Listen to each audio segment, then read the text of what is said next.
Welcome to the Spin Wiz Comic Show. Whoa. From Raleigh, North Carolina. Join us for exclusive interviews with the publishers bringing you the newest titles in indie comics, webcomics, movies, and more. No way. And now, here's your host, Jeff Palumbo. Ladies and gentlemen, welcome to the show. How are you? How are you doing? It is Wednesday night. I know some people say you're not actually supposed to say what day it is because it time stamps you into the world that is, and could be old content. It's no longer evergreen. I ever don't care. So it's going to be awesome regardless because of my guest tonight. We met back at, I'm going to say, San Diego Comic-Con 2 years ago.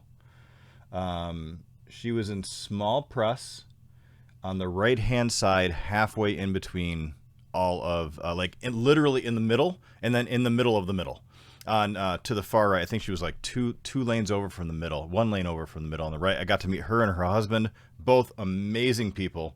There were lines on both sides of the table. I've never seen such a thing, to have somebody sell comics before. But when I tell you who it is and I let you know what her title is, you'll be like, well, yeah, duh. So I know you didn't come here to see me. You came to see who I had on the show tonight, and it's awesome. I can't wait. I've already interviewed this wonderful woman once. We're going to do it again because she has a kick-butt Kickstarter going on right now. We're going to talk about that. But instead of talking to me about it, let's bring her on in. And Madeliene, how are you? You are live. Great. Thank you so much for having me, Jeff. I really appreciate it. Heck yeah, anytime. You know that. And thanks for being flexible. I know I had some life things come up and you were like, oh, it's fine.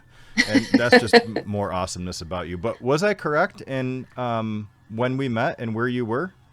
I actually think it was probably 3 years ago. Oh I know time flies. Now. I think it was 3 years ago. And yes, we were about in the middle aisle at San Diego Comic-Con. And I think we had the Kablam guy on one side. Mm-hmm. And I think we may have had some gay porn on the other. You sure did. Yep. Dr. I can't remember his last name. Super nice guy. Delightful people. Mm-hmm. Yeah. Delightful nice people. Yep. But yeah, for those of your listeners who know nothing about me, I am the writer-creator of Boston Metaphysical Society. Woo-hoo! And yes, we currently have a Kickstarter for our latest sequel called The Book of Demons. We are about halfway through the campaign, and yeah, it's doing really well. We've probably broken every record that we had set previously for Kickstarters. And I mean, I knew we would do fine just because, I've done this 9 times and this is not my, first rodeo, but I didn't quite expect this. So yeah, thank you to everyone who has backed and pledged and tweeted and shared and reposted. We wouldn't be here without you. But we still have 13 days to go, and we end on April 29th. We've gone through, we're up to stretch goal number 10. Good gosh. So, yeah, we have lots of prints and magnets and all sorts of, digital comics for people. So come on board. That's right. And I have the link already in chat. So if you're watching on YouTube, if you're not watching live on Facebook, but you're watching on YouTube, or you're watching just after the fact on replay on Facebook, the link is in there. Go check it out. If you're on YouTube, just look below. It's in there. So this will probably be the 10 days out when it gets out. 10 days out. Yeah. 10 days. Yeah. Just about 10 days. So that is awesome. I mean, it is great for those people that I at this point, I don't know anybody who has not at least heard of your content. You're kind of like a legend in the space. And it's because, well, allow me to, the content funny. Is amazing. It is very unlike, I don't think, anything else.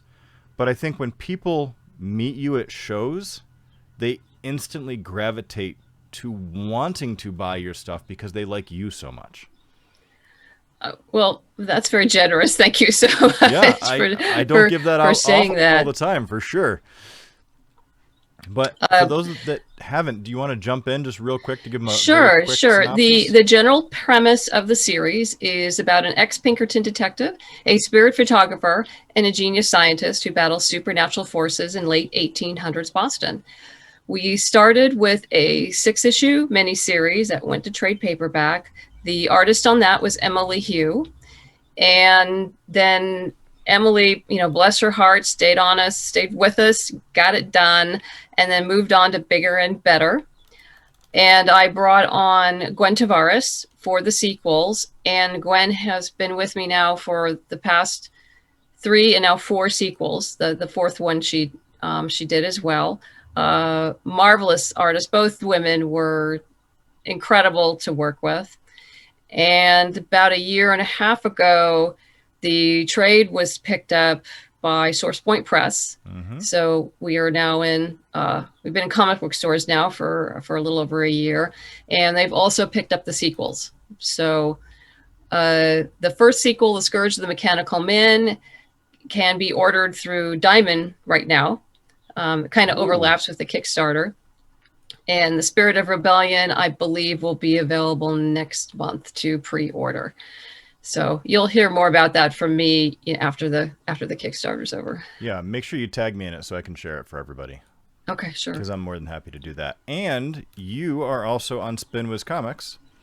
Yes, for those of I you am. that want to take a couple hits of just what's going on and how it's cooking, we have the first couple issues available to read for free. Yeah, I mean, download them, and if you're going to download them, I mean, buy them. Do something great, but go to the Kickstarter and get all the hotness you want right there. But if you want just a little taste to start you off, Source Point Press is a partner of ours.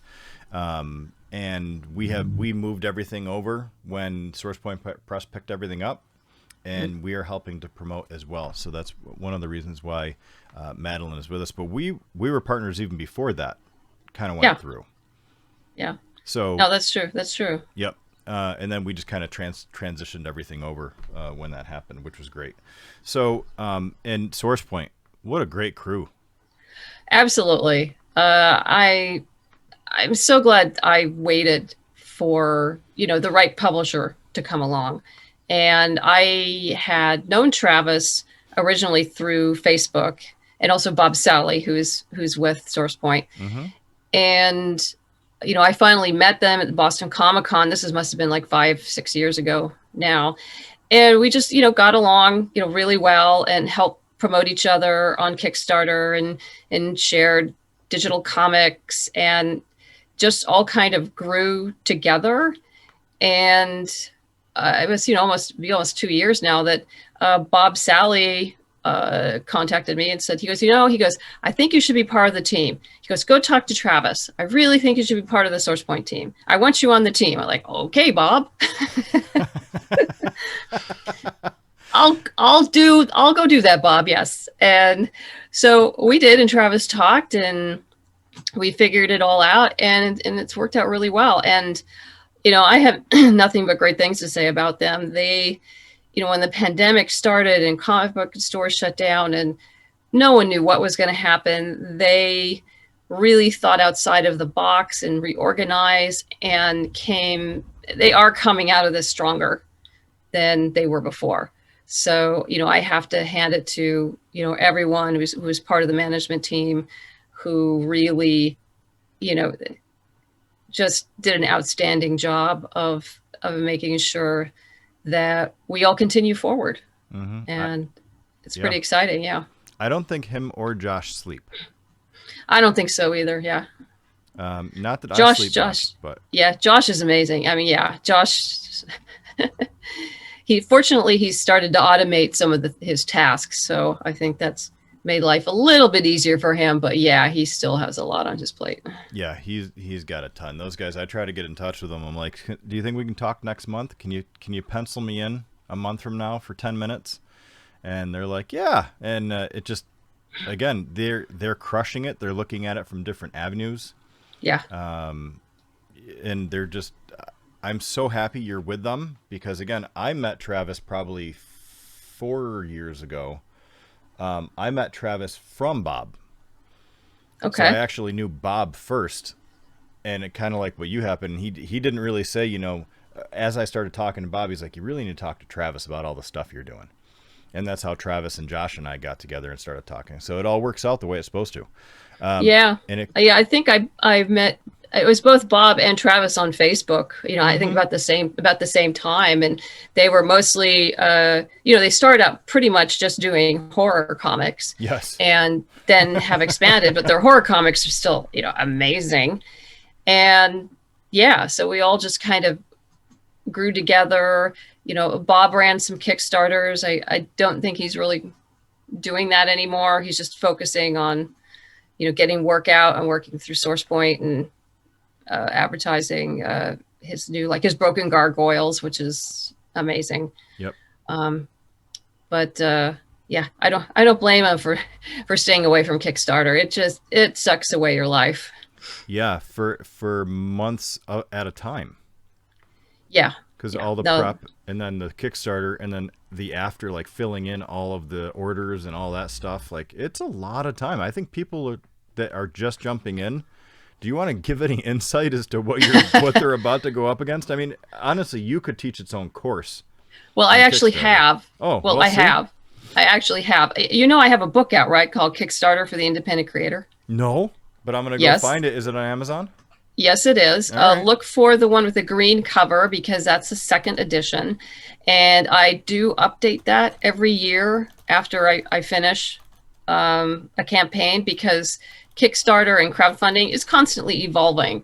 So there's always little things that are changing, particularly when it comes to postage and fulfillment. You know, what's available out there now, you know, for you to use, you know, Backer Kit has evolved. But yeah, and I actually used to teach a course down at Pulp Fiction Comics down in Culver City. I did that for like about 3 years. A couple times a year I would teach down there a Kickstarter course. And then it just got to the point where I didn't have time to do that anymore. But yeah, and I do some Kickstarter consulting on the side every once in a while, but not a whole lot. Yeah, God just bless because you. it's a time factor. But yeah, it is a second full-time job. And you know, the creation of the project starts a year ahead of time, of course, of what I'm going to do next. And then once I have that in hand, I guess in my hand, not necessarily the script done, but what I'm going to do, it's probably about 3 months out from when I decide I'm going to launch that I just start doing little things. I start prepping interviews like this. I do like, you know, 6 weeks to 2 months ahead of time. So I make sure that I can get in, that this interview drops during the course of the campaign. You know, you can't just, you know, launch your campaign and run around thinking you're going to get into all the podcasts because, you know, everyone's booked. Yeah. I mean, you really have to plan all that ahead of time, you know, to think about press releases and other things. There's a whole list of things that have to be done. But once you do know how to do this, you know, you do it in small bits, you know, every week for 2 to 3 months running up to it. You let people know on your newsletter, you do updates on your old Kickstarter saying it's coming and show some panels and what you're going to do just to get people ready to come on board. And then launching, well, I'm like everyone else. When you hit the launch button, you look at that big fat 0 and you just, you know, you think you're hearing, you know, the metaphorical crickets.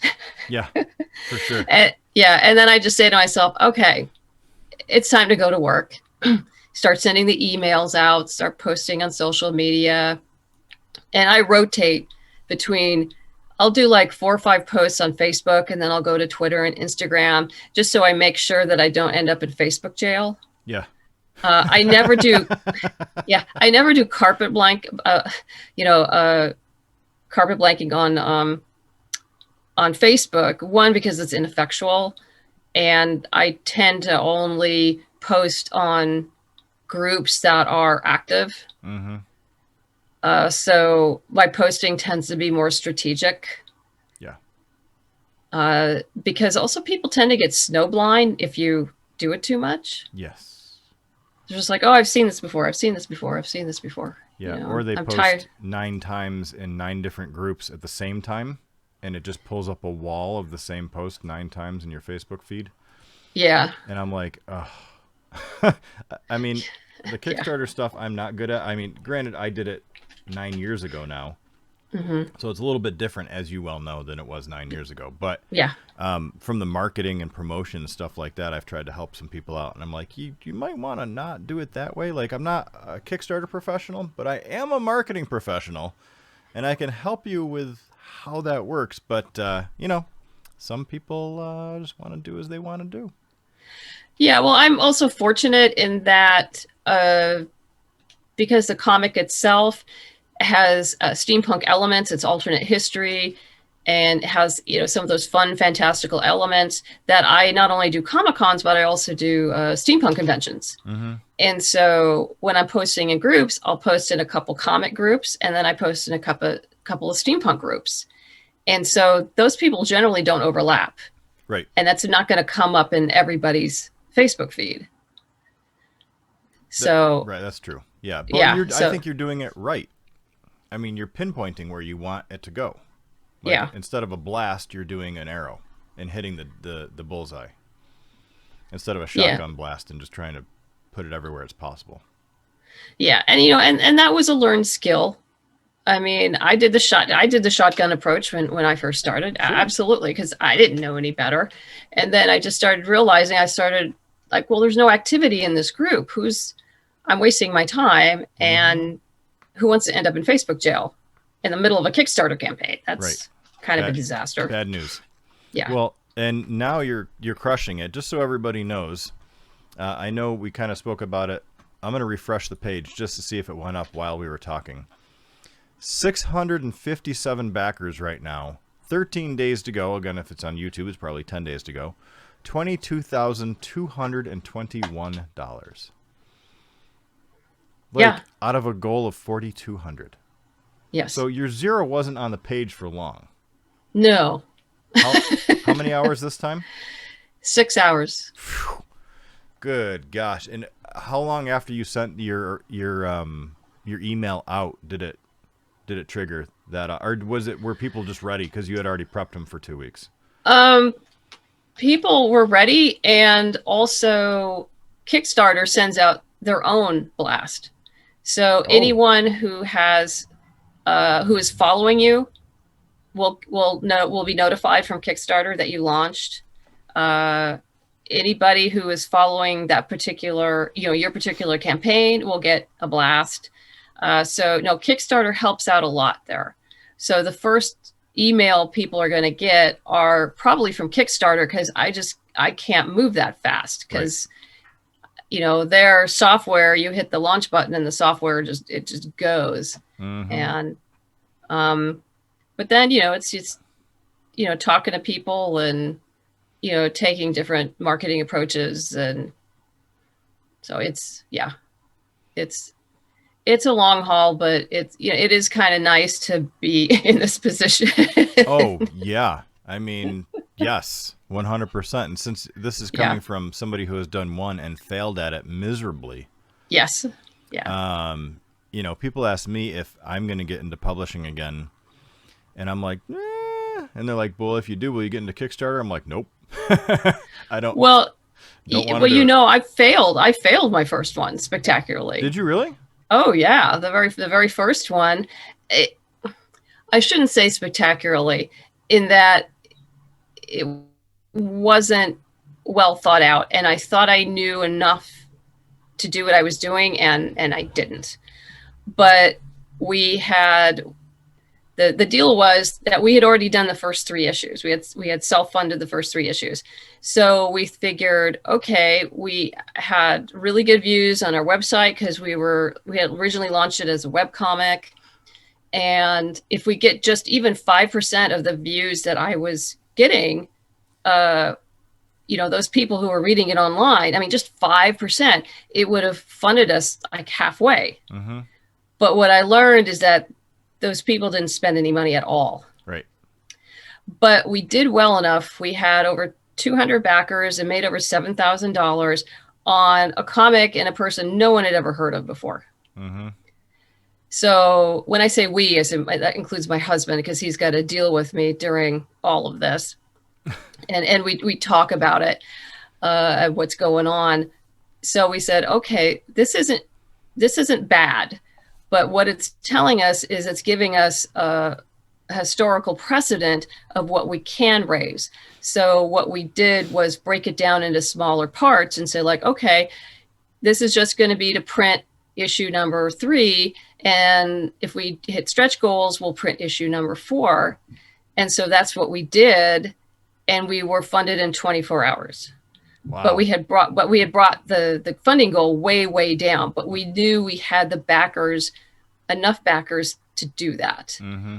And then we made about the same amount of money and that we did previously. It's just that, okay, we just have to break it up into smaller bits. And so that's how we continued forward until we went to trade. Yeah, right. Well, I mean, it's a massive success. And I know we're running out of time, but I have one burning question that I have to ask you. Yes. With your background in film, mm-hmm. are you hoping, like, are you, I'm not saying that you don't need to tell me specifically if you're talking to a Netflix or an Amazon or a Crunchyroll or any of those guys, but are you hoping this one day takes it into that level and it has a live action film? That would be great. I would love for that to happen. I think it'd be so much fun. We're taking it one step closer to live action. I don't know if you realize this, but we're in pre-production for the audio drama. Yes. I was unfortunately too busy to try out for one of the voices. Yes, that's right. And we have cast our leads. I'm actually going to do an update on Friday, announcing our leads. Awesome. And then we have to cast the supporting characters. And I plan to run a Kickstarter for that in the fall. But, that's kind of like one step in that direction. Mm-hmm. And, it's the actors are terrific. We're, the team that I have in place, we're really thrilled with them. And so, the answer would be yes. But I'm also willing to wait for the right partner. Mm-hmm. I'm not in a rush. This isn't something that has to be done tomorrow or next week. But if, the right situation comes along, then obviously I'd be very interested in it. I want to see it. I want to see it up on something like Netflix, that's front page right next to, as we were talking about before we jumped on, right next to season 2 of Lock and Key. Although by that time it might be season 3 of Lock and Key. It might be, or season 4. Or season 4. These things take a little while. Yeah, they do take a little while. Absolutely. I would love to see it. I would think it'd be great, and then I could say I knew her when, and you'll be like, wait, you had a show? Like, wait, I don't remember anything about that. I'll remember. Well, listen, it was awesome having you. I know we're going to run. Is there anything else you want to add right before we kind of take off? I have links in for Kickstarter for you on SourcePoint Press as part of Spinwiz Comics, and your Kickstarter, your Amazon Kickstarter Independent Creator crowdfunding book. Yes, and then you're going to also, when you are pitching your next order now type stuff, you're just going to ping me and I'll share it with everybody. Absolutely.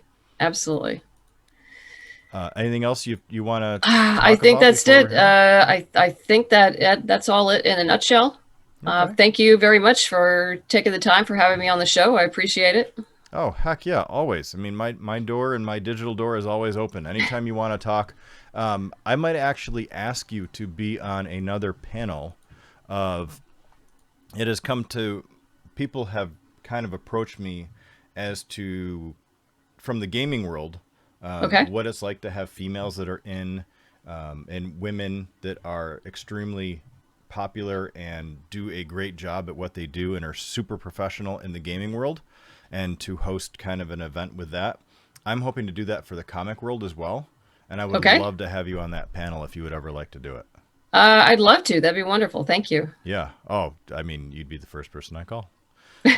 100%. But yeah, hopefully in the upcoming months after this is over and after we can kind of restructure in the summer, it'll probably be like an hour-long panel. And Okay. I'll be the moderator, or we can have somebody else. I'll talk to you about it. We'll find out what's going on. Okay. That sounds great. All right. Well, listen, stay on the line for me real quick. I'm going to say goodbye to everybody, and then I will be right back for you. And again, thank you so much for spending some time with me tonight. I greatly appreciate it. You're quite welcome. Thank you. You bet. All right. I will be right back. Ladies and gentlemen, did I tell you? Amazing, right?